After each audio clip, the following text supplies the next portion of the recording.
I am so excited to have a very, very special new thought leader with me here today. Her name is Dawn Montefusco, and she's a transformational life coach for creatives. And she is also such a beautiful goddess and a writer, a speaker.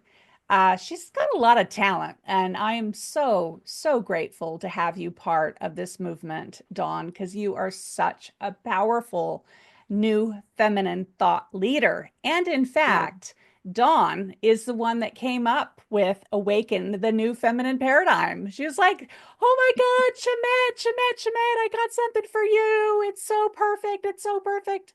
And then I read the email and I was like, it just landed. I was like, oh, goddess. yeah. That is it. And I've loved it so much. Like, not only is it my summit name, but it's now my publishing for my Oh, publishing yeah. company for my Oracle decks. I don't know. I don't Oh, think I I've told you love it. that yet. Yes, yes. No, you haven't, but that's awesome. I mean, it's a I little bit long, like it's a bit long to be a publishing name, but I freaking love it so No, much. it's And not. No, it's not. Yeah, yeah. Perfect. Perfect. yeah. Can And can you you, Dawn, can you just tell us a little bit more? Dawn, can you tell us a little yeah. bit more about what you do? Yeah. So, right now, because of my transformation over 50, I'm 56, and working with you as my coach, I realized I was a midlife high achiever who was burnt out, and I had given up on a bucket list dream, divorce, death, breakups, pandemic, you name it. And I felt empty. I mean, I was really empty and hopeless. I mean, really, truly, like I was in a like, all right, here we go. And you helped me admit to what I was terrified to admit to, which is that my dream city to live in was San Diego, and I didn't have a partner, and I was divorced and had a breakup, and I was like, there's no way I'm doing this for myself. To which Shemet is a very powerful coach and priestess. And she said, well, then you're going to have to do it by yourself because that's your rite of passage. And, and so what was interesting about that is that it was true.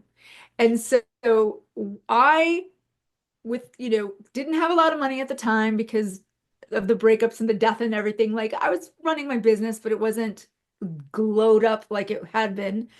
And I managed to relocate and live into my soul's calling with this dream. And I'm still amazed.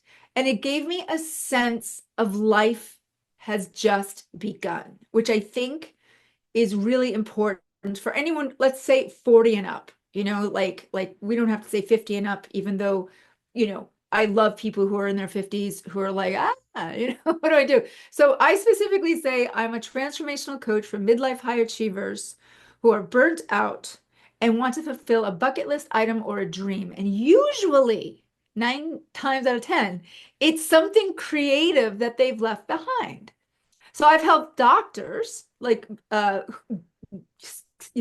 top skin doctor in Portland, Oregon, was so afraid to admit that she was an artist, that she was a watercolor artist. And she hired me, and it was remarkable that belief system. Because I was like, what do you mean? Like, you can be an artist. But then I was like, wow, we really, as we age, it's almost like those voices get bigger. But then we say, oh, we have everything. We have the job, we have the kids, we have the husband, we have this, and there's still something that's just not working. And I remember she didn't think her marriage was working. She thought she had difficulty with her kids. Um, and it was step by step. First, she got the table. Then she was lucky enough to have a beach house. So she figured out that if she went there on the weekends, but then she's like, oh, like every little detail, we went really, really, really slow. And what happened is within 3 months, not only was she on cloud nine, watercoloring, her kids loved it because they said, Mommy, you're so happy. She was like, I don't even know why I thought my marriage was my marriage is amazing. And then she wound up making botanical cards because she was using medicines that came from the plants. So she was painting the plant medicines. And she does naturopathic work as well as MD, cancer removal, skin cancer. And now her work is in hospitals around the country, and she's grew Oh, practice, her practice grew without any marketing, and people trusted her more because she's an artist, And so I was like, we are on to something. And so originally, and you know this, I had focused a lot as a transformational writing coach, which I have an MFA in writing, and my best-selling book, Cracking the Resistance Code: How to Break Through the Fear of Uncertainty and Write Your Book, um, got into four categories. I was very proud of that: self-help, education, writing reference, and something else, doesn't matter. But I realized short books were actually really important because we have very busy families, work, and yet if you have a book in you, which is another creative process, yes. Yeah. it's not difficult. And Yeah. so I did that with some clients. Some of my clients, and they hit bestseller. One had The Vegan Brain. And by the way, I would never read a book about veganism, even though I have played there. But a 40-page Kindle book, well, heck yeah, I'm gonna read it about my brain health. And that hit bestseller for her, and it got her better clients. And I thought, wow, and even I know new things. Like, even if I'm not gonna adopt the total veganism, like, I was amazed at how we could really tell great stories, because if it's Googleable, it's not a book or story. It's got to be personal. How did you come to know this information?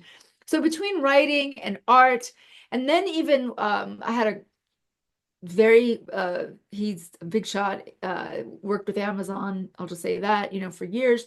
He had 3 different offices around the world, and he really wanted to lose 40 pounds, and he wanted to date again. And in the process of doing that, which he lost the weight, did the marathon, he started writing poetry. And it was because of his poetry that he started to meet women that were more in alignment with him. And then he realized how good he felt. So he started having retreats with his employees, which he had never done before. And he thought they hated him. And it was completely opposite. They adored him. And so it it's these high achievers that are 40, 50, 60, that we write these stories in our heads because we feel like we're at the end of something as opposed to at the beginning of something. So Yeah. that's what you showed me how to do. And now that's what I do with others. So, That is so great. That is, yeah. I'm so proud of you how you followed your dreams. It's one thing for a clairvoyant coach, conscious creation coach, to say, I envision you moving to San Diego. It's like, that's one piece of it, but you actually moved to San Diego. Like, you have done it. And I'm so proud of you for, It was not easy, but it I was know. but one step at a time, Yeah. and trusting spirit. And when you're in alignment, and if you work with a Yes. coach and that coach gets you into alignment, it works out, Yeah. and never the way you think, but you've got to have someone to help with that mindset piece of just staying with it. And all of a sudden you're like, oh my gosh, my life is the life that I wanted, And yeah, so I think that we all have, and right now, so let me tell you all a little bit of something, something, something. So when Schamet was saying how I came up, helped her, supported her in coming up with the name um for the summit and her business, it's before AI. I was in marketing and PR, and I was an editor-in-chief at Neo, which is a high-end fitness company. And I was able to get people's open rates up from like 15% for their emails to like 25, 30%, which is a big jump, especially without AI. We didn't have that. So there was this intuitive knack I had. I'm a poet, for words and language. And I feel that when I finally realized that words and language can trick us into thinking we have to follow what's in our mind, when words and language is just a tool Yeah. to help us know what's in our heart and in our spirit. And we get confused by those two things. And so when you're working with someone intuitive and a clairvoyant, and you're more than that, you're all the clairs. I forget there's a Yeah, I have all um of them. Yeah, yeah, yeah. and so you help me learn how to feel my way Mm. through because I got caught in the words in my head. And although I have a great talent for it, that's not necessarily where you go to find the answer. It's just a tool to help you really understand the answers inside of you. And so that's been a really great journey that you helped me develop. And I'm really Oh, excited. Yeah. yay. I'm so glad. Well, And you're I'm really excited to show you something real quick. I mean, I know we're recording, but I can tell everybody about it because I've just gone to print and I've created two Oracle decks talk about dreams coming true. And I made these out of paper. So this is I'm so Wounds to excited. Wisdom, Wow. and this is the Awaken the Wow. New Feminine Paradigm logo as a lighthouse. Oh my So gosh. it's so good. And then you go from darkness to light. Oh, I can't Isn't wait. that When are we beautiful? talking? I'm going to be sending you a copy of this, you know. Of Oh, you're so sweet. course I Yes, am. I can't wait. Yes. I can't wait. I know it's so exciting. And And I'm then going to tell everybody about it. I know, totally. But of course I'm a Gemini, so I had to do two at the same time. And so I've got this one is Awaken the Oracle and its psychic abilities, and then Oh, also yeah. you go from not as much darkness to Wow. light, and then there's Island Bay on the back. But I'm This is so gorgeous. excited to show you That's because gorgeous. you're a writing coach and you've published, and I've Yes. always known that I would be published one day, and I have done Yes. You know what's weird? it. This is so us. Like as soon as you said oracle cards, I had already seen them, and I mean literally, I was like, oh, they're done. And we don't we already have those? Because I could, it was like Yeah. so real and visceral already for me Wow. when you said that. Because I was like, I think I already thought she did that. Or maybe I had psychically seen it, because I know I trust my psychic abilities now on a level that is changing my life. And when we go to the awaken, say it again, the awaken, Awaken I the don't new want feminine paradigm. paradigm. I just awakening. The thing about awakening the new feminine paradigm that's really fascinating is it's it's men too learning Yes. to follow your feelings. Mhm. And it's taken me forever, 56, whatever, however long it takes to understand the difference between emotions and feelings, because my emotions can really take me for a ride. And they can be triggered by body chemistry, being hungry, my thoughts, what somebody said. Emotions are really just these waves. And so it's taken a long time for me to understand the difference between my emotional world and what I feel, Well, you're and then what gonna I think. Dawn, you're gonna love them. They're in a spiritual and emotional intelligence guidebook. Oh my gosh, this is so good. So combining the spirituality, the metaphysics, the positive psychology, Ah, all of so it good. together. Yeah, I realized, when I went back to university for psychology, I was like, oh my gosh, how is this going to fit in with my spirituality? And I Like, realized that it fits in perfectly. It's like, whoa, two halves of the whole, like there's a great line. spirituality and, that's the Eastern, Western, metaphysical, like it goes together. It's yeah. Anyways. Uh, uh, And Awaken, and just so you know, Awaken the New Feminine Paradigm is the third Oracle deck I'm creating with an artist. She's doing all the paintings. She started it already. She's already done one of the paintings. So it's going to be a 2 year process, but it's going to be beautiful. So oh, it's amazing. I'm so grateful for you channeling that because I know you channeled it. You're a wordsmith. And, Yeah. that's another thing that you could be helping people with is branding and word alchemy. for their business, Yes, just to yes, yes, put that yes. on your resume. I definitely, well, I'm a storytelling strategist. I'm a master storyteller, and I've studied story ad nauseum like for years and years, but really intensely in the last 5 years. And that's not just for books, but when I'm listening to a client and listening to the story that they told themselves. Yes. And not of course, you don't just say to them, that's a story you're telling yourself. You can't say that. You have to slowly ask questions so that you guide the client to understand that it's a story that they've been telling themselves, and they can change that story. Because our belief systems are not our fault. No, that's And right. that is a huge, like, aha. When I first heard that, I was screaming it from the rooftops.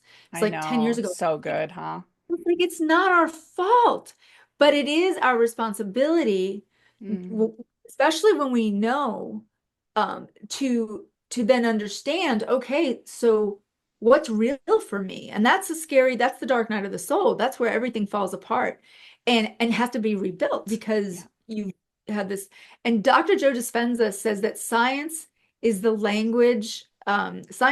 the language of a different language of mythology. Like he says specifically, we should never wait for science to give us permission to do the uncommon.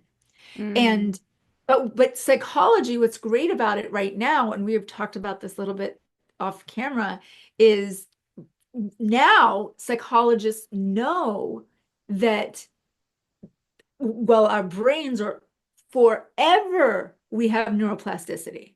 So, yes. now you can be 65 and learn French or an instrument where we were literally told, and therefore Yeah. ergo believed, that we could not do that. And so what I love about science and psychology today is it's proving mysticism. It's proving that, here's the greatest thing. Someone just posted on Facebook and I loved it. They go, so let me so you're telling me that you understand Wi-Fi, but you won't agree that we all have a frequency. That's so funny.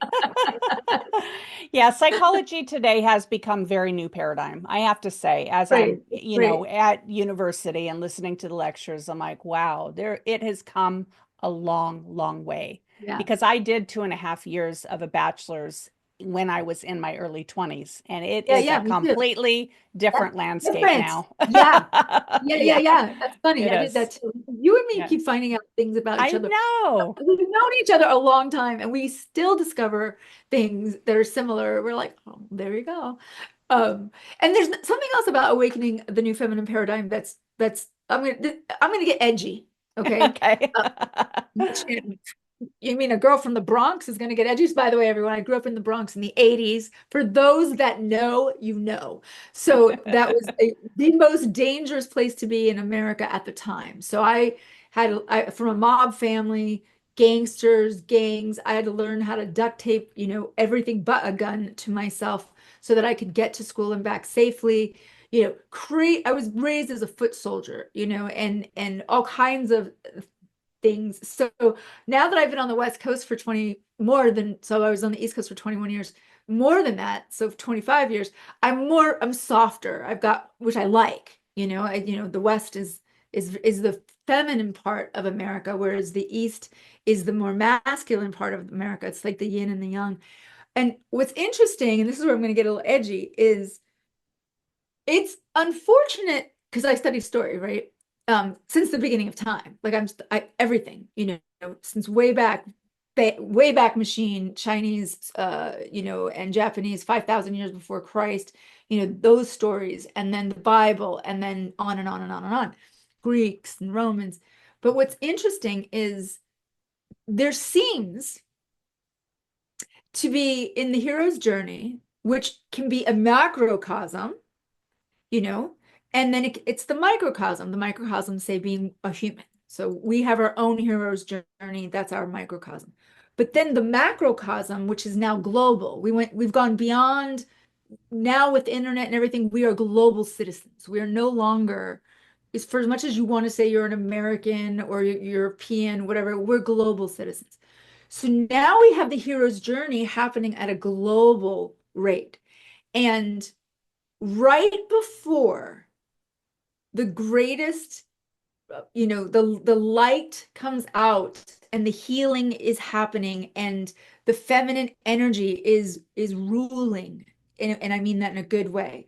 Um, right before that kind of shift, which obviously in America is a big jump because we're very, patriarchal, and we're very based in the privileged white male, blah, blah, blah, blah, blah.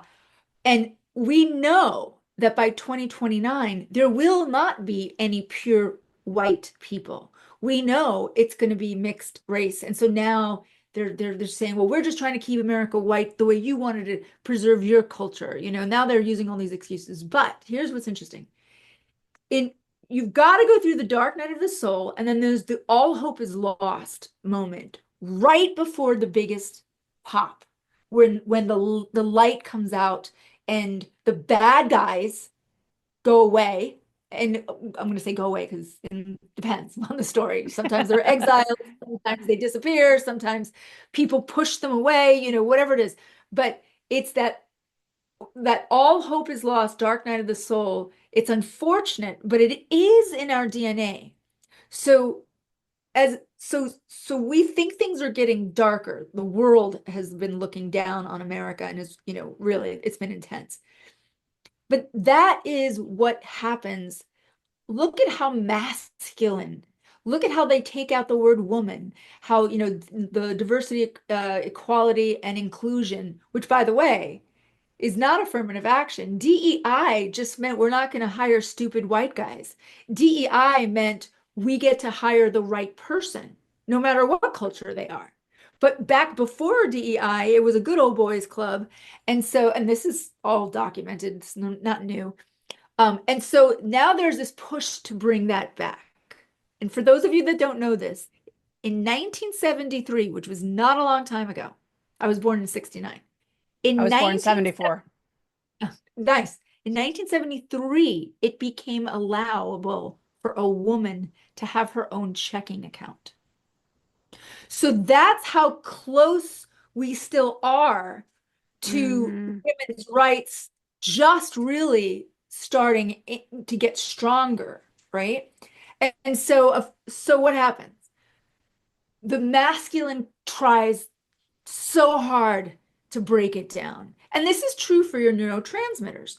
Addiction, addicts know this, right? It takes 21 days well, it takes about 90 days, but it takes 21 days for the myelin sheath to disconnect on that one neurotransmitter that is in the pattern of addiction. And it could be anything. It doesn't have to be heroin or cocaine. You could be addicted to uh, buying romance novels. There was a woman who recently talked about her addiction to romance novels, and like she almost lost her family. I mean, she was addicted to romance novels. So we're just going to say we can Addiction. be Yeah. addiction in general. But when that neurotransmitter, when you're trying to change, when you're trying to really change your life, that is when the fight will get the strongest. That's right. That is when the fight get that, and that's in science. They will watch how the myelin sheath that is literally dying. So there's a little part of your brain that's alive, that's dying, disappearing, the myelin sheath, so that the new neurotransmitter can then take over and build a new myelin sheath. So that is a microcosm of something. So it is true for every kind of change. Yes. It is going to fight for its life to stay in its comfort zone, or where we thought we were supposed to be, like, well, we were supposed to be, this is supposed to be masculine, which means that the new awaken, the new feminine paradigm is inevitable, because the more they try to strong arm, the bigger the people come out to then, especially women, to then say, oh, no, no, no, no, we're not going there. So it's really an interesting time in history to watch the feminine paradigm come out. And here's what's great as well. I know some Gen Zers, specifically a male, and he's 19.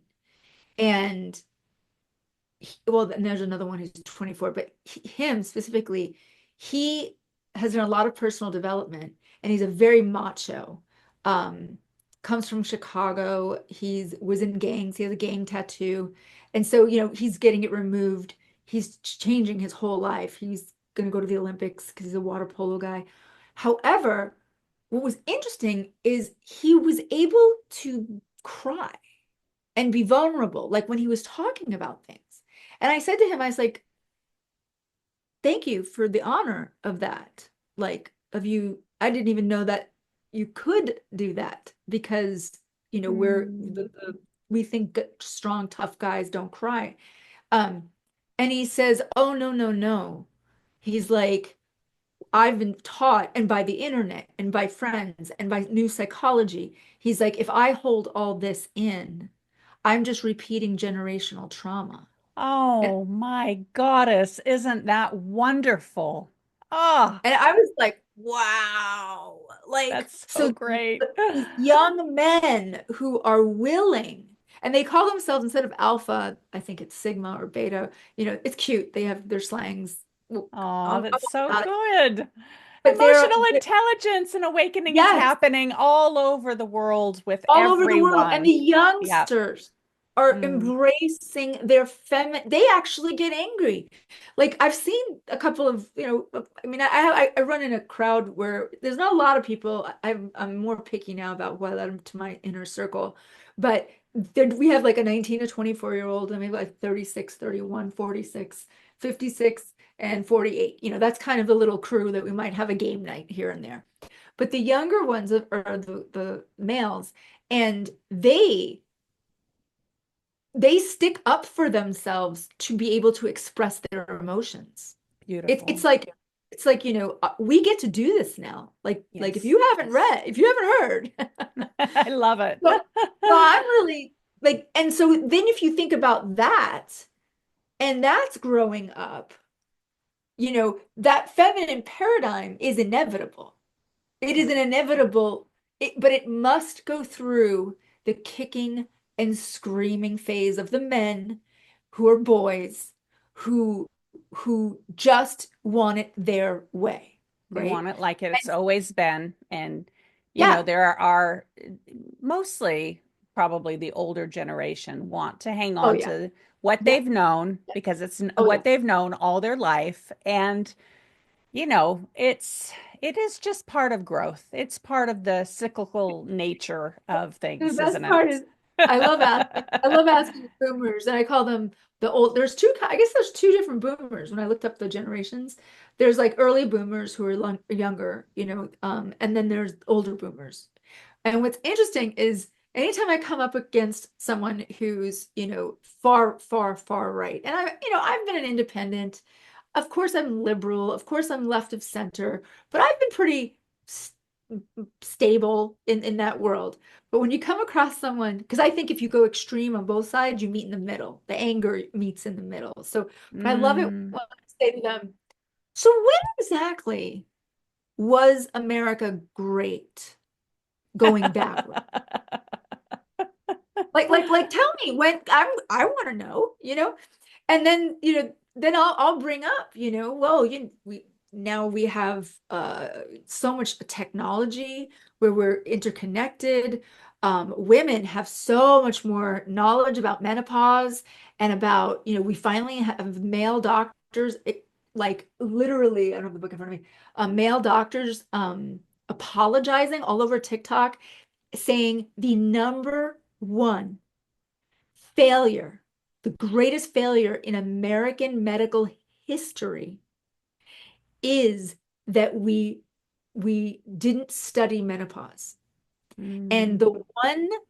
the one test that they were basing everything on, which meant if you get estrogen and progesterone as a hormone replacement therapy, you're more at risk for blood clots, you're more risk for breast cancer, you're more, they found out there was only one study done, and every woman in that study was a smoker and obese. Mm, So they interesting. based that on that until women became medical directors. So once women reached the point of doing the research and becoming the medical directors, Dr. Mary Marie Claire Claver, hold on, she's the most famous one. She wrote a book called The New Menopause. Every woman should have it. And it's on fire. It's been translated into every language. And she even has in the back lists of, and her name is, seriously, is it that hard to give me a name? Don't you love it when it's like it gives you all the information, but the Mary Clay Haver, Mary. Mm, So, what what's really interesting because now about women getting older, they found out that without estrogen forever, without estrogen patches. So if you do it by a patch, no blood clotting, no breast cancer, it's a totally different way of it being absorbed. They found out why do women get osteoporosis 75% more than men? Why do they break their hips 75% more than men? Well, it turns out the major building block of your bones is estrogen. And a mm, woman has estrogen, and when she hits about 45, 50, she has zero. mm, Men have estrogen and they just maintain it more or less. And so they might die a little bit younger, but they have strong bones. They don't have brain fog because estrogen is also a building block of the brain. And another one, huge building block of the heart. So why were so many women between the ages of 51 and 60 having a heart attack suddenly? No estrogen. So what's fascinating is this is the awakening of the new feminine paradigm because in addition to everything, we are learning how to live longer. And here's the key, healthier. So we can have strong bones, so we can have a healthy heart. So who knows, man? We're entering into a system where women in their 50s, 60s, 70s, 80s, 90s are going to have clarity. They're going to be fit. They're not they're going so all these sorry guys, I'm going to say this wrong, but you know what I mean. So all these really old gray-haired guys that we're taking rules from, you know, turns out that well, women will be living as long and even healthier than the men who will eventually, we'll be nice to them. We'll teach them how to be healthy, but but I'm just getting started, Dawn. I'm 51 soon, and I feel like I'm oh just at the my gosh, beginning, yes, you look of so phenomenal. much. There's so Yeah. much happening, and I've had someone say, "Oh, you're getting your degree at 50? I mean, you're not going to be working very long." I'm like, "Are you kidding me? I'm never going to retire. I'm going to work until I can't anymore. Like, I'm going to keep on going." And my counselor, actually, he's 70, I think he's 76. And Mhm. he's like, I'm just going to keep working until I can't because I just love what I do. And he goes, and Yeah, besides, all my friends that have retired, they retired and a year later they died. So he goes, right. I'm not That's stopping. I was like, yeah, exactly. exactly. We found out that when you have purpose, you live Hmm. long. Yes, And so here's exactly. another great little tidbit for everybody. So just announced with it 5 months ago, just announced because I'm launching my YouTube channel. I have like a lot of followers on TikTok and Facebook, but I finally met with someone and we were chatting about how to migrate over to YouTube because it's not going away. And it's more stable. You don't have to have an account. You can just go to YouTube. It's different. It's much different. I love But what's YouTube. YouTube's my favorite. this is my favorite. But 5 months ago, they announced this. This is incredible. They changed their algorithm. So all new YouTube accounts are getting jumped in front of, so you might notice that, in front of all the ones that have had millions and millions and millions of followers. Oh, And that's so great. They're push right now to start a YouTube channel because they're for the next year, they're pushing the new channels out. And there's a call out for people over 50. Literally, YouTube is saying this is the demographic that's missing, and we're going to do you a favor and we're going to push you out into the world. Great. So a couple of the YouTubers that I know, women YouTubers, they announced that they were going to quit YouTube because suddenly their analytics dropped drastically because they weren't number one, like being pushed out. But the thing is about that is no, you always stay consistent. Consistency wins the race. The Yes, it top does. 100 YouTubers, the top 100 YouTubers, they're about 12 years old. They've been doing it for about 12 years. They're all in their 40s, about to hit 50. And those are the top YouTubers. So it's the long tail game. So Gary Vee's like, so what do you mean?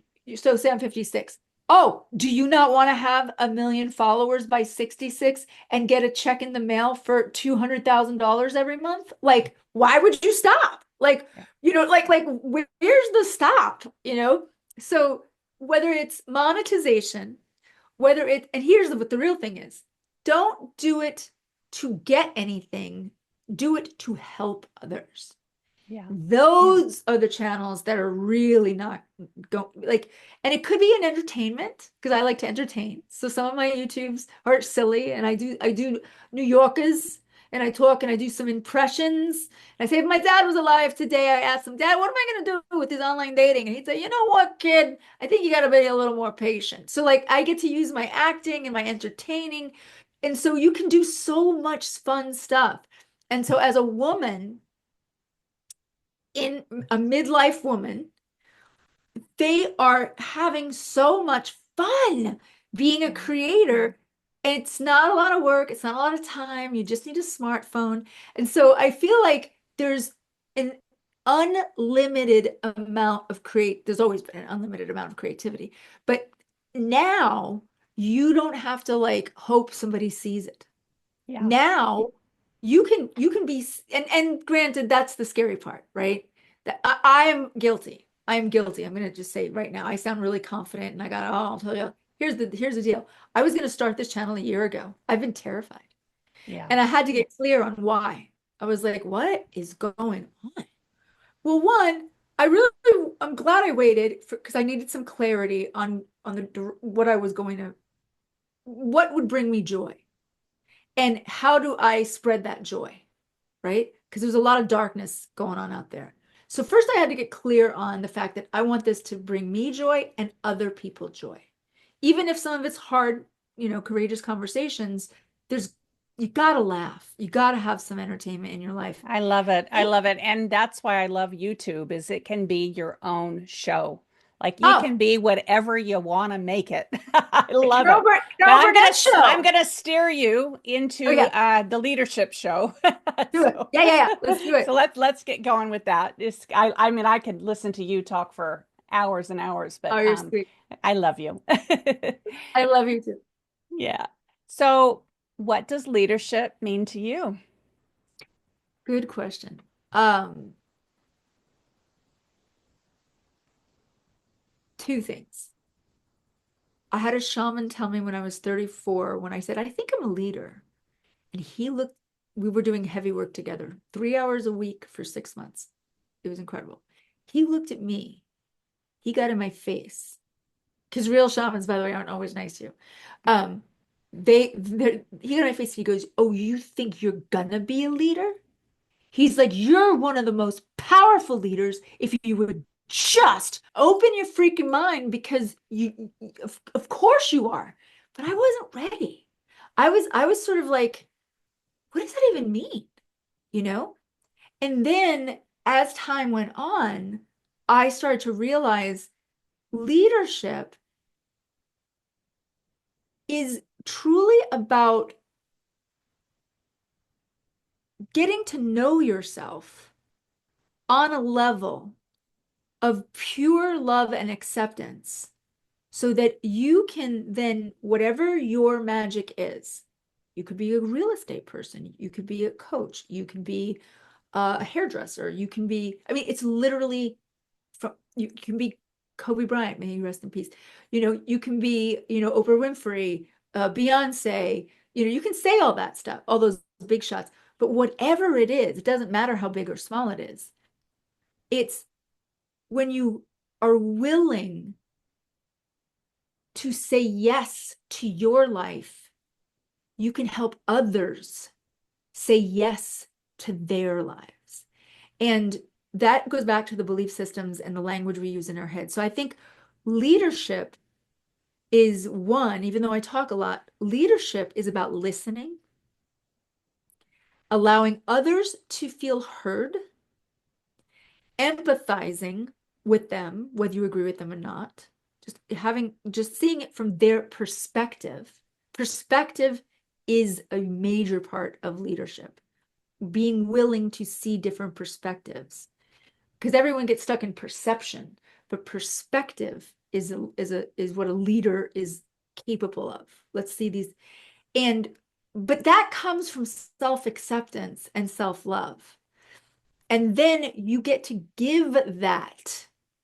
It's a give to give model. So leadership is about giving people the permission to be themselves and to be as powerful as you know they are, but they might not know yet. I love that. I love that definition of leadership.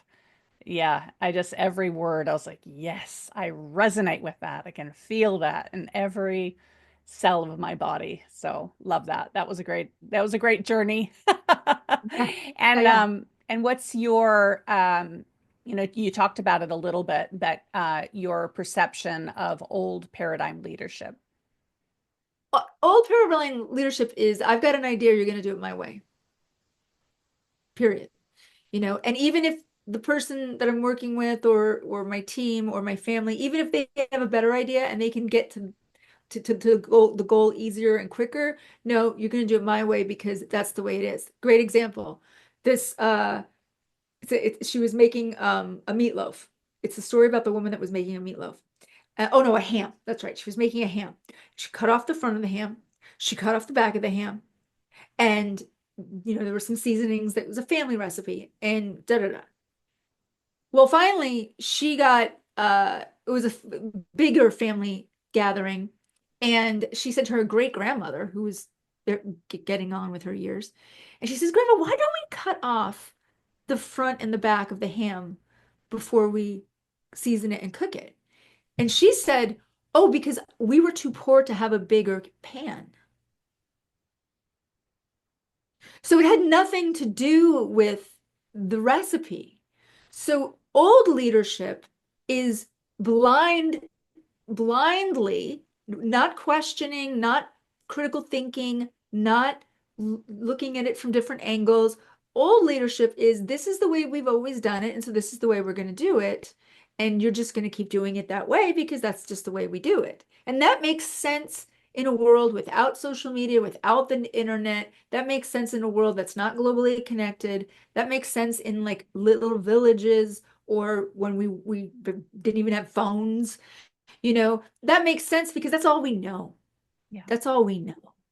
So old leadership at this point in time, and it is to me, ignorance. And I know Mm, that's a big word, but yeah. old leadership to me is true ignorance. Now, that doesn't mean that the way we did something doesn't still work, but we we don't do it blindly. We question it. We look at it. And then we say, "Okay, yeah, that is a good way to do it. Let's keep doing it that way because it's been working." you know um but new leadership is where in the book Dare to Lead by Brene Brown is where you're willing to have courageous conversations with each other and you're not talking over each other. It's where she says, "Do you want to rumble?" to her team, Mm, and rumbling is like, okay, we're going to say whatever is on our, we're going to say it like a New Yorker And no one's going to take it personally because you have to practice that. Be nice about it. You don't have to jab, but say your truth. Everyone listen, and then let's see what the better answer is for this. So new leadership, which I think is extremely well written about and planned out in the book Dare to Lead by Brene Brown. I think she nails it. For instance, in that book, the Air Force had hired her to try to figure out why on a survey everyone had listed that they were fatigued, that they were very tired. And it turns out that this long story short, it turns out they were lonely. And they were so lonely. So now loneliness leads to fatigue. So in order to get them energized, they had to redo the way they were doing things because it was creating too much separation and loneliness and as opposed to teamwork. And she's like, can I read the old, like the old oh, like they have like the rule books and they have, all the books on, all the pamphlets, everything like from every stage of being in the Air Force, whether you're a sergeant, whether you're this, whether you're that.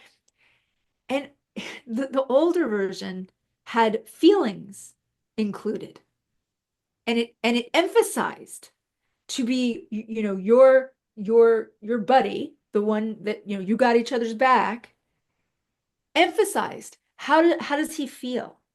Ask him how he feels. And she found out in the newest, most recent rewrite of it all, they took all the feeling words out. So it was just this dry instruction manual. And it's a fascinating way to look at it. So what they did is they rewrote it and they started to emphasize that feelings mattered to each other. The loneliness went away, the fatigue went away. So, so sometimes it could be opposite, right? Sometimes we don't know. Maybe some of our grandparents, great grandparents, forefathers, whatever, had it right. So she's like, well, let's look. Let's look at this. And I think a good leader listens, lets others be heard, and is willing to have courageous conversations, encourages courageous conversations, so that even though we need leaders, and we need leaders, but the leader should lead in a way that everyone feels connected. Mm, So that's difficult. But that's what a real leader does, so mm, that everyone wants to follow that leader because they feel connected and they will help each other along the way. We lift as we climb, kind of thing. I love that. We lift as we climb. So true. And you've said already that you're a leader, and I know you're a leader. It's very obvious to me. But so the question is, do you consider yourself a leader and why? Can you And just here's maybe just deepen into that a little bit? Yeah, it's really interesting. So I was exhausted. I was the burnt out high achiever, and I knew that I didn't want to be just a writing coach anymore. So I basically stopped doing my Facebook Lives in my free Write from Your Heart group, and I have a free Write from Your Heart group.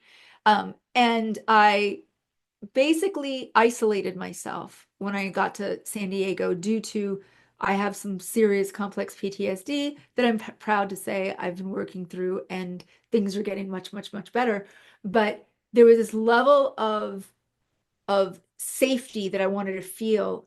And so getting my own apartment and literally like shutting out the world so that I could take a breath because of everything that that happened during pandemic world. But there was and because of my PTSD, I really got to the point where I wasn't leading anything. Like I used to have writing groups, I would go out and I would create groups. I would just, and I realized that I was dying inside because a true leader is helping other people. You're in service. And and so I created a hiking group. And I thought everybody knew each other because there was this long list. It was a dance group that had like hundreds of people in it. And I said, does anyone want to go on a hike? 13 people said yes. I thought they all knew each other because they got along really great. Um, I asked one of them, would you mind picking the hike since I'm not familiar with this? And age range is from 20 something to 50 something. And I really thought they all knew each other. And I was listening.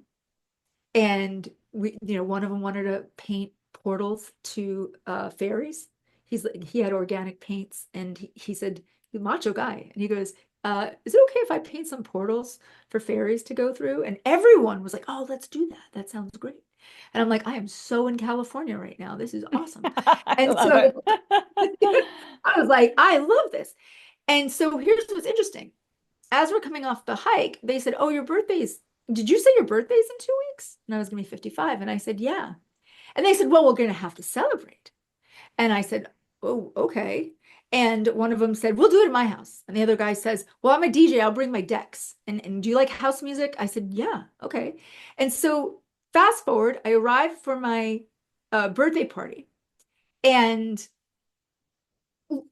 I didn't even ask this, but no one brought alcohol, which is great because I'm not a big fan of alcohol. And so I was like, wow, this is like real presence, real connection. And I thought, this is an interesting group. So they're putting the birthday cake together. I said I wanted to play games. We had all these games out. The theme was colors, so we all had colors. And I clinked my little glass and I said, "Can I just ask a question?" And the guy said, "How do you all know each other?" Like I had my crew in Portland. Did you meet at a music festival? How did you meet? And they got totally silent and looked at me and said, "Dawn, you brought us together. We all met for the first time on that hike." Wow, And that's I so was like, beautiful. "What?" And they go, "Yeah, you didn't know?" I go, "No." They go, "Yeah, no, thank you. And you have your birthday. So this is our second time. Let's keep the fire Mm, burning." And this is still the group that I hang out with. And so that is when I realized, holy shit. Like a leader is just someone who reaches out and says, let's form a group to do something together and is not shy about creating that group and then listens, to what's going on, painting portals. Let's do it. Open-minded. Let's do it, you know, and then I manage to keep the schedule going. So every, 6 weeks or so, we have game night. And so I thought, wow, once that happened, I realized that if I didn't get back in the game, if I didn't, and I'm glad that I shifted to midlife high achievers who are burnt out because that was me. And yeah. so I can talk into that and help others. And and so and I have clients now coming to me, which is great. But it was like I think a born leader. I think we're all actually capable of leadership, don't get me wrong. But I do think there are some people that are natural leaders, and you will know if you're a natural leader if you're experiencing the contrast. And that's what Abraham Hicks talks about.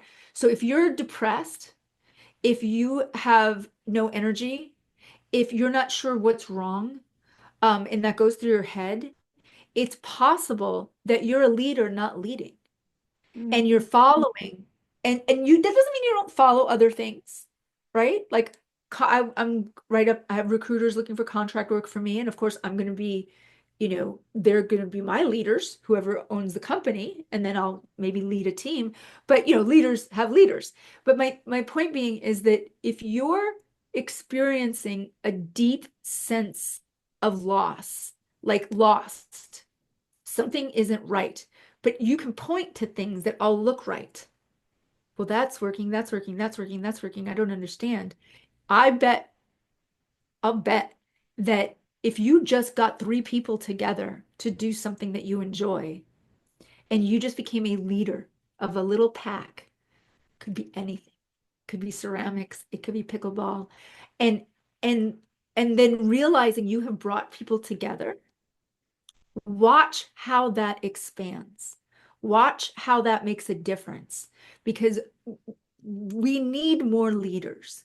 And again, not to say that everyone can't be a leader, but leaders need followers, you know, and and that's its own specialty as well, because a good follower is paying we're all paying attention to each other, right? So like it's a new paradigm. You know, Yeah. leadership is its own new complete paradigm. And so I believe that we have lots of leaders who are going to start coming out of the woodwork because we have this one particular leader who wants everything his way. And now we're seeing a lot of leaders are coming out of the woodwork. And so that's where I think the world is headed, into a more community connection based leadership, you Yeah. know, as opposed to what would be the opposite, like a dictatorship, right? Yeah. So I don't believe dictators are leaders at all. I, Zero. I agree with you on that one. And I have found in my own personal experience that a really good leader knows how to follow, and they're humble Absolutely. and they can follow when they need to and when they know that they need to step down. Like to And me, that's that is a coaching. true leader. That's coaching too. Let's go back to that. So when we're coaching, we lead our clients, right? But then the client does the leading. And you Yes. have to listen because you want to give the client what the client really needs, not what you think the client needs. So then you become the follower and the curious follower, right? So you're gently tapping the person so that they can discover themselves, all that stuff that's in there that wants to come out so bad. And so you start off as the leader, as a coach with someone or a group, but then even in group work, you know, you're listening so that you're starting to follow what they need. What are their needs? And oh, wow, I didn't know that about this person or that person. So, in essence, a good leader knows how to follow their own followers and understanding what they need. So it's like a fractal of some sort, you know? It is. I love that. I love that way you explained it as well. I agree 100%. And that's why a dictator is not necessarily, a strong No. leader because they And again, don't know how fear. to follow. A dictator is leading with fear, and that's not a leader. Leaders don't lead with fear. That is an absolute that does not exist. A true leader, if you look at history, the people who have had the most followers, we can go. I'm going to go there. I'm going to go there. But if you just look History at repeats Jesus, itself. That's well, if you right. just look at Jesus, you know, and you know, I'm not a big Bible thumper, but I do love the New Testament and I do love me some JC. But like he's got followers because he's leading with love, Hmm. right? Martin Luther King leading with love, Yes. right? Gandhi leading with love. It's the real leaders of the world don't lead with fear. You know, and that's a significant difference, because the people who are right under the dictators who are leading with fear are not trustworthy because they're afraid of their leader. And so who knows what's gonna, you know, like you're people in your inner circle as a leader should feel safe. Yes.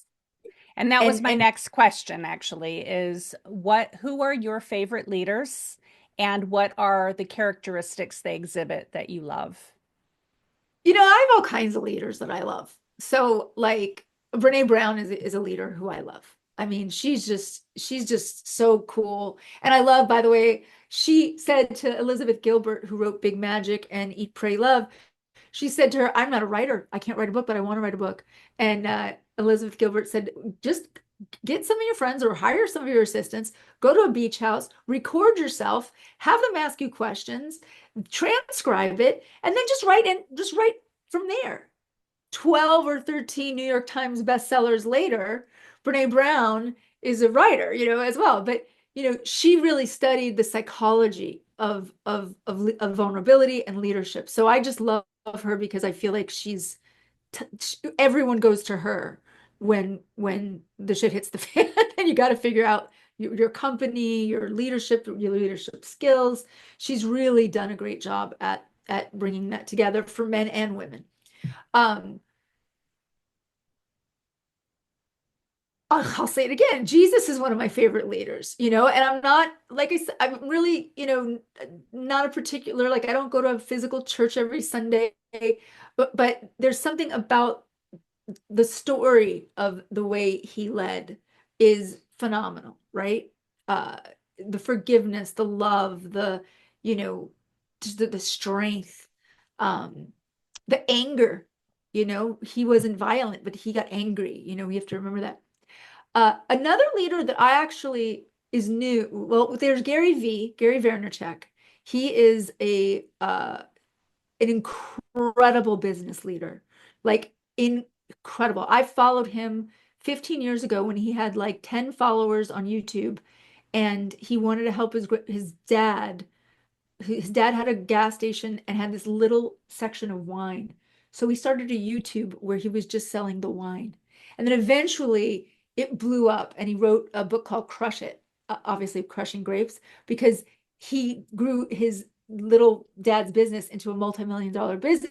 And then he started Vayner Media, and now he helps people grow their businesses online. But he always said from the very start, he says, I will never lead trying to take other people down. I'm just going to get so big with love that naturally I will grow, which he has. And he specifically says things like, you want to live a happy life? Have zero expectations of anyone. Just do what you So have true. control over. He's like, he goes, not to say, and he'll talk about like if an employee is not doing this and that, he goes, but and then you talk to them. His other thing is never get online to do a YouTube because you want to get something. Do it because you want to give something. His biggest thing is sales are low, go back to your client list without offering them anything and not to sell them anything and check in and see how they're doing for nothing. So he's like, that's how he says, you want to build a business fast? While you're analyzing and trying to figure out how to build your business fast and researching, you're slowing the whole process down even further because it doesn't happen fast. Mm. Business growth happens slowly. But if you accept that and you go slow, you will give the right product, the right information, and then suddenly you will be happier. But if you're looking for that quick fix, so I love Gary Vaynerchuk. They call him Gary V because he leads from the heart in everything. Mm. Another male leader who, it's funny because I've watched them both grow, is Alex and Layla Hormozi. Alex and Layla Hormozi, she was 80 pounds overweight. He was living in LA working at a gym. She was arrested 6 times for drinking and driving. Eventually, she just decided she wanted to get away from all of her friends. She moved to LA with $8,000 in her car, lost the 80 pounds, and started to become the person she wanted to become. Eventually, she said she swiped for 16 months. She goes, you want to find your great husband? Swipe for 16 months and go out on as many dates as you can and have an open mind about it, but make sure you make the right choice.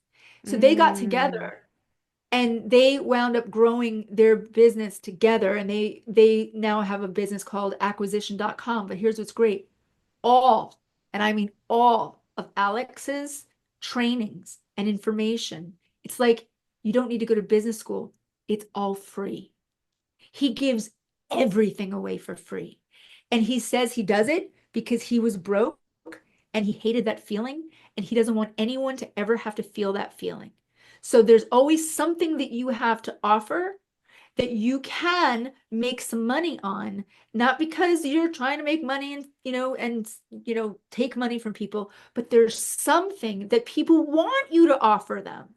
They want to pay for it because they and so he has the most incredible training videos on business from it's so good. I can't even, everything I've ever did that he's ever said works. It's incredible. Mm.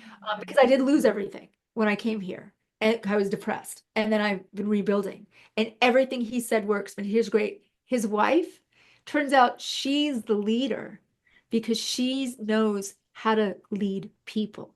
So her channel is all about the grace and her wanting to be an example for the world that leaders of businesses can lead with love and with grace. And they make like, I'm not joking, 200 million a month.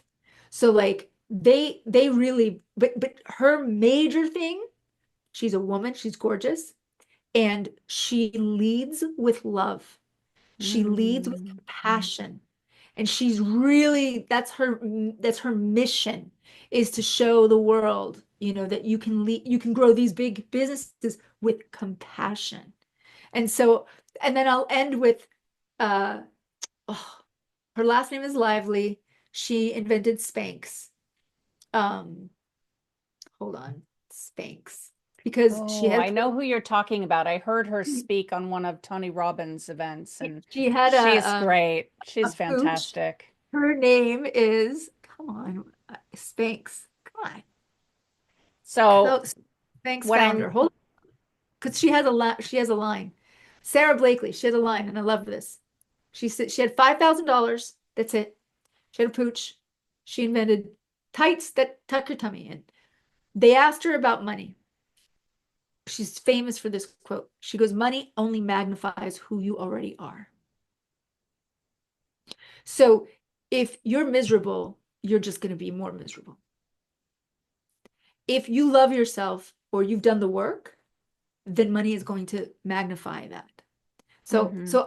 I'm really into this. Obviously, I'm a creative who loves business, because I think that everything is business.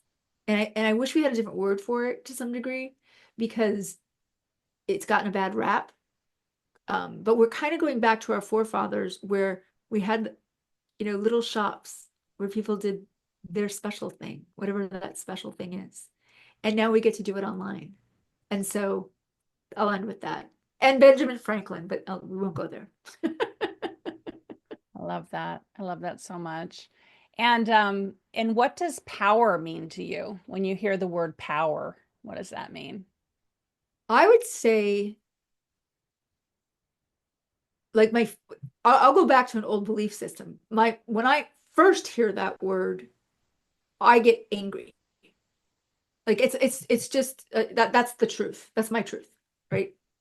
And then when I allow myself to say, okay, that's the story. What is it really? What is it really? And it's so hard to describe. Uh,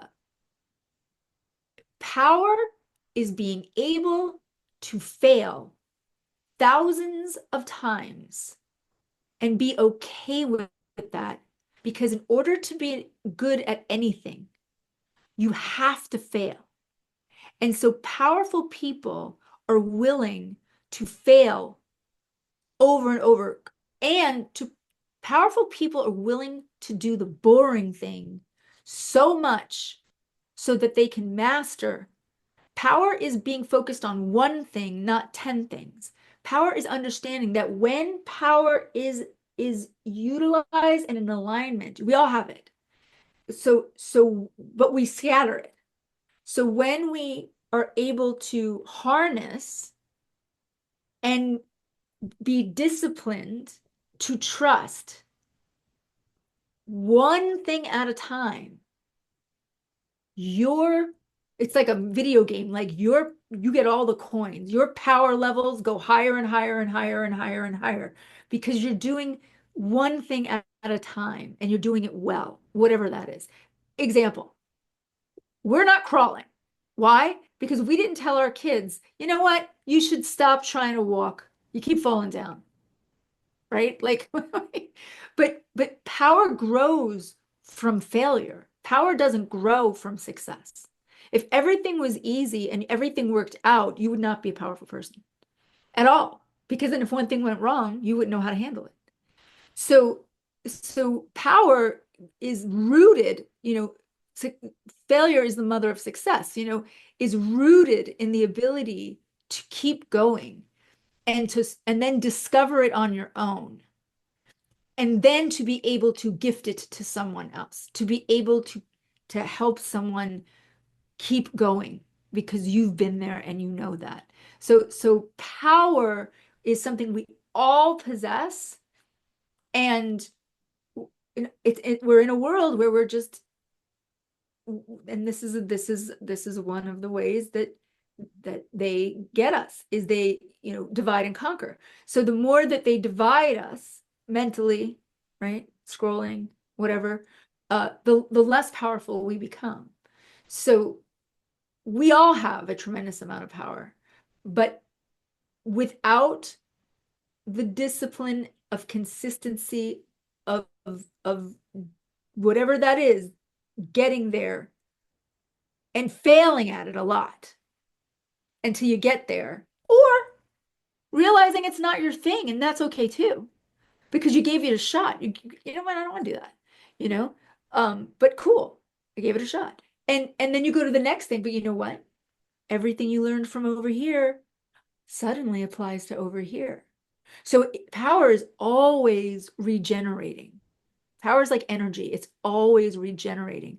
Now, unfortunately, if it gets in, if like money magnifies who you already are, people who think power equals being a bully are ironically some of the weakest people in the world. They just posture as powerful. And so, great example. I'm going to get political. One debate, Kamala, all she had to say was no one shows up at your events. He couldn't stop talking about anything else. He couldn't answer questions about the economy. He couldn't answer questions about foreign policy. He couldn't answer anything because that one little thing broke his power. Right? So people who are bullies are actually quite weak. Mm-hmm. And so, you really have to be willing to fail at anything you start and be okay with that, because it's generating power, resilience. You don't even know that you had the best childhood ever, right? And I now know that I had the best childhood ever. And you know my story. I was severely abused and I was neglected, and I grew up in the Bronx. But you know what? That was the best childhood for me, because now I have muscle and resilience and compassion and empathy that I probably wouldn't have had I had it so easy then, right? Yes, that's So right. so so power is perception, is perspective, and the ability to keep coming back. Because when you keep coming back, whatever it is, that power is getting stronger and stronger and stronger. And people who brag about their power are the weakest. Mm. People who are silent, who are, I mean, I talk a lot, but not about, I would never be like, "Hey, I'm gonna steer you to the next question. So the do next it, do it, do it." question is really fun. If you were made leader of the world, what would you do? Where would you start? Start leader of the world, Yes, the the world. whole world. Where would I start? I think I was suddenly leader of the whole world. I would go to the Netherlands and have a discussion with the leaders in Netherlands, because I really like what I hear that comes out of the Netherlands. Their education system, they have a library where you can just sign up to talk to someone who's lonely. So you're just hanging out, and they call your name and you sit down and you talk to someone who's lonely. They have so many programs and so many public spaces for connection. I just feel like if I was going to be the world leader, I'd have to start by talking to the leaders that I respect the most. And I really respect the Netherlands. Um, and then from there, I think I would go to the Dalai Lama, if he's still alive. Um, And, I would really go to what I would consider the people who see more than me. And then I would, ask them, how are we going to do this? And what I would want to do, of course, is I would want to, as gently as possible, take down the dictators and create, and I'm not sure yet, whether I don't know exactly how the politics would look, but I would make sure that every child was fed, that we took care of the earth. And I also, I think it's fair that if people want to start their own businesses and they want to use their talents, that they get to do that. I want people to be individual and do their stuff. But I think that we could share our wealth more and in a way that feels correct so that people don't feel stolen from, you know. But first, I would do my best to go to the people that would help me say, okay, how is there a way that we can take down some of these dictators that are hurting other people in a nonviolent way? Answer, probably not, right? So then that would be the next question is, well, what do we need to do to get through to them? And I don't know if that's possible, right? Then I think the next thing I would do is I would see how many allies globally can we bring together so that that's the majority of the world, right? So that the majority of the world was more democratic or, and I'm not familiar with like Canada's exact political philosophy or even the Netherlands political philosophy, but look at the ones that are working, especially with healthcare, especially with, feeding children, just the whole thing, taking care of our elderly, you know, but I would say, you know, if I could, I would bring as many allies together to outnumber the dictators, So then hopefully by time and through like osmosis almost, give people the power to take down their dictators. And I don't know how that would happen, but it would be the dream would be for us to be allied as global citizens. And so, yeah, I would have to ask for help for that one. I love that. Love that answer. That's great. And do you have any last and final words of wisdom? You know, later in life, all your shit comes up. And the brain does that mostly because we're in baby making age. And so all of our traumas have to be suppressed because we have to reproduce. And then when children get older, and they leave the nest, it's interesting because they found that the brain sort of peels like an onion, and the traumas that we've not dealt with really start to come out. For many people, I'd say even a majority. And so I would say don't be so hard on yourself because you have the power and you have what it takes. If I can do it, and I was suicidal, like if I can do it,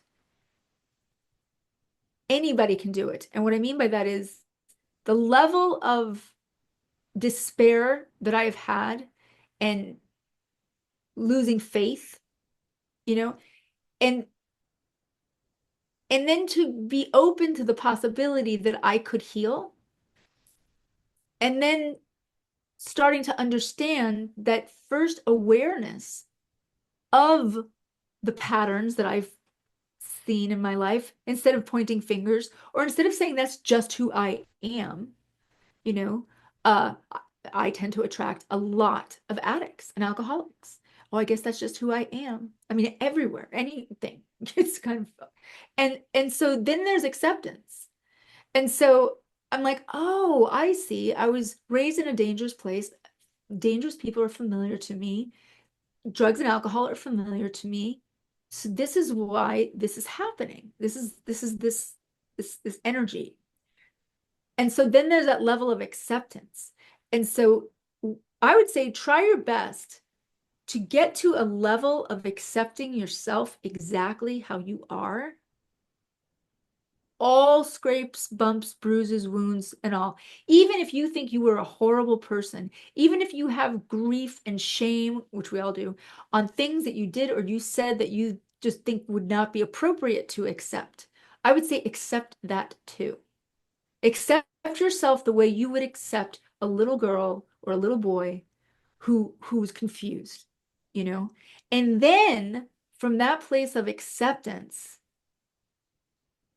then watch how things start to change because the internal world, once that shifts, the external world will shift, and there's no way out of that one. And I think that true acceptance, awareness and then acceptance, but um, is a magical place to be that I never thought I would ever get to. Love that. I love that, Dawn. You're going to love my Wounds to Wisdom Oracle deck. I'm sending you a copy once they come out. There's a grief card, there's a Oh, rejection card, there's yep. loneliness, there's Oh my God. You're talking uh about yeah, shame and blame. There's shame. It's like finding the portals of our power through our wounds. And so, that's exactly it. and that's what Oh you were my just gosh. talking I'm about. going to So, share it with everybody. I'm going oh, to get ready. I thought about you a lot as I was channeling. I was like, oh, I'm gonna send her this deck. She's gonna love Oh my it. gosh, I can't wait. You just literally, it's funny because when we first jumped on here, I do want to say, I was like in a space and I was gonna say, how are you doing? And I don't like the whole like, I'm fine, how are you? And I thought, if I was gonna tell her the truth, I'd say, I'm grieving, I'm lonely, I'm full of shame about some things that are still ruminating in my head, I'm going through it, and then I was like, yeah, but you're accepting it. So you're changing your wounds to wisdom. And Yeah. then you told me about your oracle card. So like it's all in alignment. It's so in alignment.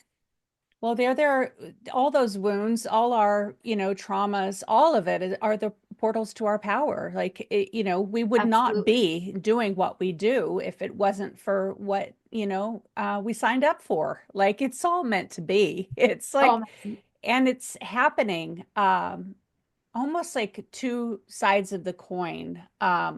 They're both existing at the same time. So, at the same time that we're feeling loneliness, we can also feel completely connected. Like Yes. they're polar opposites, yet they're connected.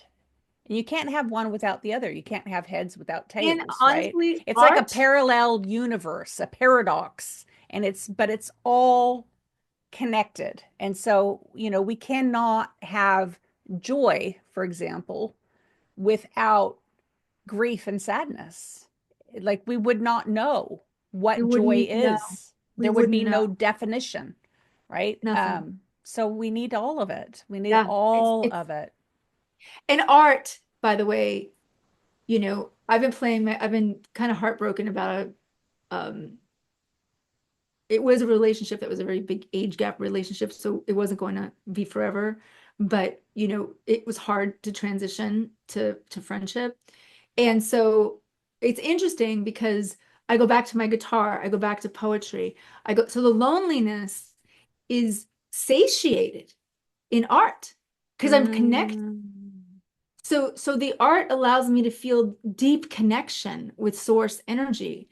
And maybe you draw, maybe you doodle, but like you making those cards, they found that in 1973, again, I don't know why that's coming up, James Pennebaker discovered Julia Cameron was doing The Artist's Way, but James Pennebaker wrote a book called Writing to Heal, and they discovered, and now it's all over science, 4 days of writing for 15 minutes, just 15 minutes, about your emotions, about what's going on, not pretty, just blah, reduced the amount of medication, doctor's visits, depression, and anxiety. And so then people really wanted to write or draw or doodle more because they found that there was a sense of connection. So I think art, you're talking about the art that you made, you know, is the part of the portal to the wisdom from the wound, you Yes, know? I mean, absolutely. yeah, yeah. I mean, go Yeah. look at paintings and songs. What are the best ones? The breakup Oh, songs, you know? exactly. I've got a friend that, she's had a lot of trauma and abuse, and she's an incredible artist, and it's how she channels all her angst goes Mhm. through creativity. Like she is a creatrix through and through, and she just channels all that stuff into Yeah, creation. And she doesn't just do yeah, one thing. She like does all these different things. Like yeah, for, I'm like, wow, now you're doing this? Oh, wow, I didn't know you did that. She goes, I yeah, didn't, but I'm doing it now. yeah, yeah, yeah, yeah. I'm like, yay. So crazy. I got a hand pan drum, the metal drum, during the pandemic, and someone's like, I didn't know you played drum. I was like, I didn't know either. I, I just, just da da da da da, see what happens. Yeah, And yeah, yeah. So I feel like art, music, like the arts, like let's just creative the art, expression. creative expression is And like the one thing of, the thing is you're going to go one way or the other, aren't you? You're going to be destructive or you're going to be creative. And you choose. That's what you were Mhm, talking about at the very beginning, is that mhm, leadership is responsibility. And I definitely feel like that responsibility for me in my path mhm. of leadership is, am I going to choose to be destructive or Right, just or shut down, or am I going to right. channel all of that into creativity and make Yes, the world a better place? And it starts yes, with us, right? And so yeah, yes. I love this conversation, Dawn. I I love it. love Love it. love It's love so love it. important. All of us out there, just, give, just consider whatever it is you can offer because, making one person feel a little bit better, it's so easy, and be genuine. Like I saw this woman, she had these great earrings, and I just stopped her and I said, I was like, wow, those are cool earrings. Made her day. She said that. She goes, oh my gosh, I was wondering about them and this and that. And I thought, that's so interesting. Like, why don't we do that more, And so I've really been on a mission to just to connect, just to connect. Yeah, Yeah. absolutely. 100%. I did that right before I took my son to his friend's birthday party, and I just shot people smiles because one of the Yes. speakers yesterday, Yes. she says, oh, the new paradigm is about smiling at everyone. I was like, oh Yes. yeah, I just keep Yes. smiling at everyone, making everyone happy, I and love it. and you could Yeah. feel the energy of it. You just smile, like even in my car, and I stop at the red light and I smiled at this lady, and the Yes. lady just Yeah, smiled yeah, so yeah, big, yeah. and a big Oh burst, man. like a beam of energy just went, whoo. I was like, oh, this I is know. powerful. I think that right there, everybody go smile at it's so fun And when it's you smile at contagious. someone. Oh, it's so contagious. It's great. Yeah. So Yeah. Dawn, do you have a little free offering for everyone in the summit? I do. I do. Yay. Well, like I have a couple things. I could put together a little package just for this. I'll put a package together because I have something called um, the midlife reinvention emergency kit. And I have a writer's emergency kit. But I'm also You going, know what? I'm gonna edit this, but okay, so I think what just my feeling is, give something for the summit, the free summit, and then the package, offer that as a for the oh, $97. that's a good idea. Yeah, yeah, yeah, Yeah, yeah. so that Totally. they're convinced to give money to Yeah, yeah, yeah, charity. yeah, yeah. Yeah, Okay, so here's what I'm gonna yeah, do that'd be is awesome. Okay, let me ask you again. Okay. So Dawn, I hear you've got something free for everyone in the I summit. Can you tell us a little do. bit about that? Yes. I'm actually going to give everyone, it will be an ebook version of it, but the Cracking the Resistance Code, how to break through the fear of uncertainty and write your book. And here's what I want you to know. It could say, break through the fear of uncertainty and live your best life. It's the same formula. So if you want to write a book or you want to understand more about where your resistance comes from, I'm going to give you all this book. And then Yes, I will be writing another book about Oh, midlife. I love it. I love it. I love For it. those writers out there, there you go. You're going to get that. And yeah, thank you. Oh my goodness, what an amazing gift. Yeah, And it's I fun. also, because Dawn was telling me before we started the recording, of course, that she's got a bundle that she's going to offer for everyone that decides to join us for the live 3-day workshop. And beautiful Dawn is going to be offering a 1 hour contribution to the 3-day workshop as well. So, Dawn, I'd like you to explain that a little bit.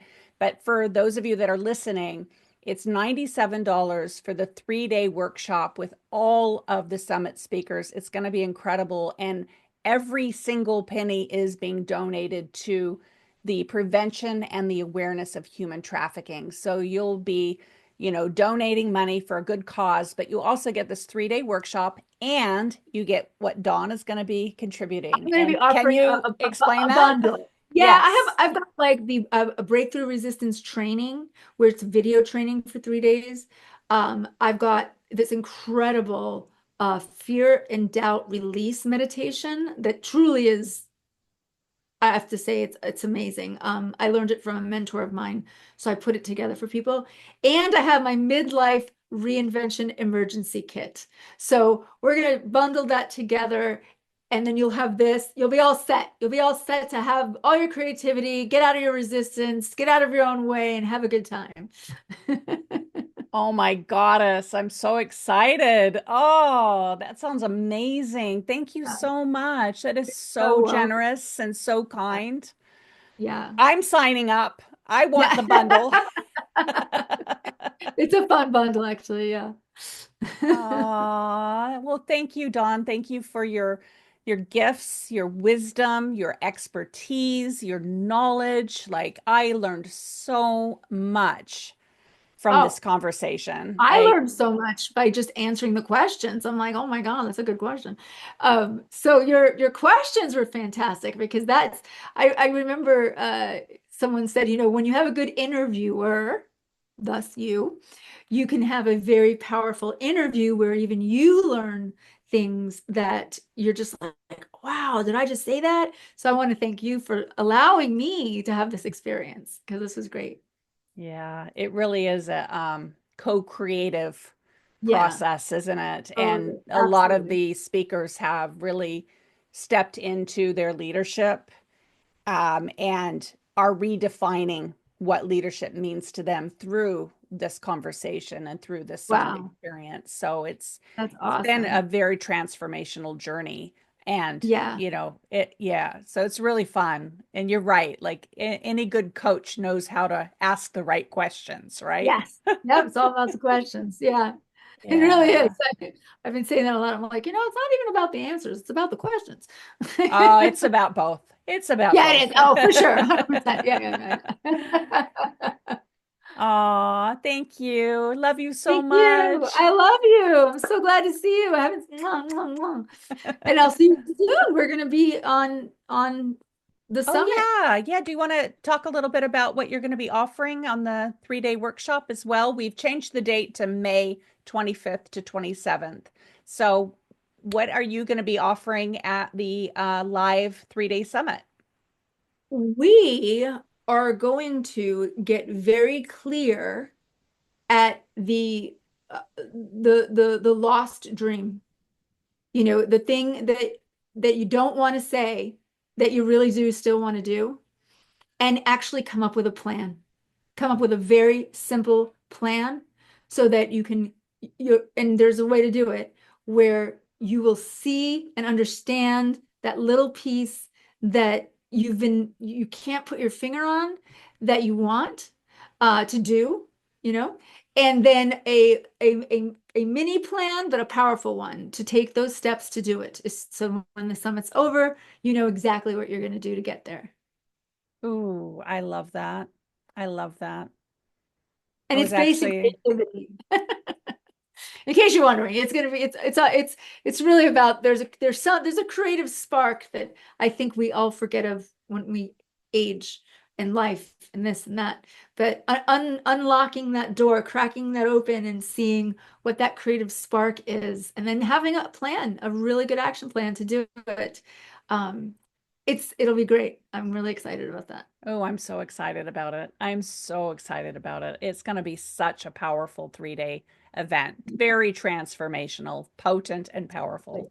And I Yeah. know that you're the guide for this because you have done it. Yeah. It's one thing that I know for sure at 50, almost 51 years old. I want my guide to have walked that path Yeah. themselves and know the terrain. Thank you for saying that. Yeah, yeah, it's something. It's yeah. Yeah. Yeah. I'm happy. I'm happy. It's not Thank always you. easy, but it's Oh, joyful. it's not easy. It's not easy, but it's worthwhile. Yeah. And that's another thing I've learned in life. I remember when I manifested this house, our dream home, that we love. And, you know, like it was everything that I asked for on the list. And then we went underneath the house and the whole thing needed to be repiled. Like all the foundations were, you know, it was bad. And I told my husband, I was like, what?